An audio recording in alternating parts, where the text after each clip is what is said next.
Bismillahirrahmanirrahim. Assalamu alaikum. Today I am going to start a topic that is taken from chapter number 4, History of Pakistan. And the topic name is Pak India War of 1965 and the decline of Ayub Khan and start for the movement for democracy. So, first I will take a start with the Pak India War of 1965. First, come to the background. The year of 1965 in the history of Pakistan has a struggle of democratic powers at Pak India War. This year in April in the area of Rann Kuch, there was a great border war between the forces of Pakistan and India. Pak army got vacated all these areas from Indian army occupied by them.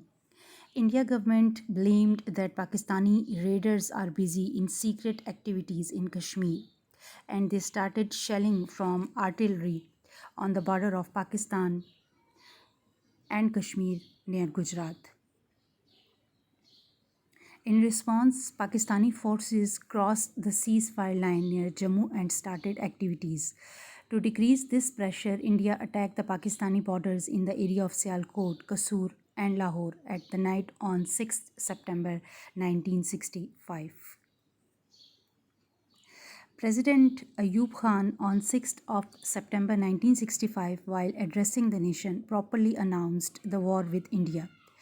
Pak-India war spread over the different areas of West Pakistan, that is Sindh, Punjab, KPK and Balochistan.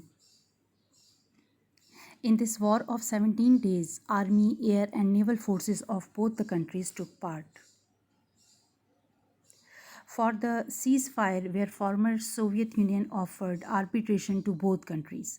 The United Nations played her role at last. Due to all these efforts, a proper ceasefire was made on 23rd of September 1965. On the arbitration of Soviet Union, an accord was signed between the Prime Minister of India Lal Bahadur Shastri and President of Pakistan Ayub Khan at Tashkent, a city of Uzbekistan. Tashkent Conference was continued from 4th January to 10th January 1966. Tashkent Accord was consisting of 9 points. On those points, besides other things, stress was given to solve the mutual disputes between both the countries through dialogues. At the conclusion of the war, many Pakistanis considered the performance of their military to be positive. 6th September is celebrated as Defense Day in Pakistan in commemoration of the successful defense of Lahore against the Indian Army.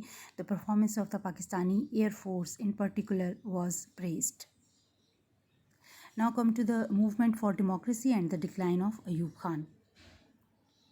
The Pak-India War of 1965 weakened the country's economy on one side, and on the other side, this sense was developed in East Pakistan that during the war, no satisfactory arrangements were made by the central government for the defense of East Pakistan. Therefore, this started political movement for provincial autonomy under the leadership of Sheikh Mujibur Rahman. In West Pakistan, Zulfikar Ali Bhutto formed his own political party with the name of Pakistan's People's Party in 1967, which launched a movement and gained popularity against Ayub Khan. In the meanwhile, the students' agitation spread over in both parts of the country. In addition, peasants, laborers, lawyers, and government servants joined movement for democracy against the government. Ayub Khan also convenes round-table conference for dialogue with political parties, but this try was unsuccessful and at last Ayub Khan had to leave the office. So he entrusted the authority to the Army Chief General Agha Muhammad Yahya Khan, who imposed martial law in 1969. That was all about the topic. Thank you.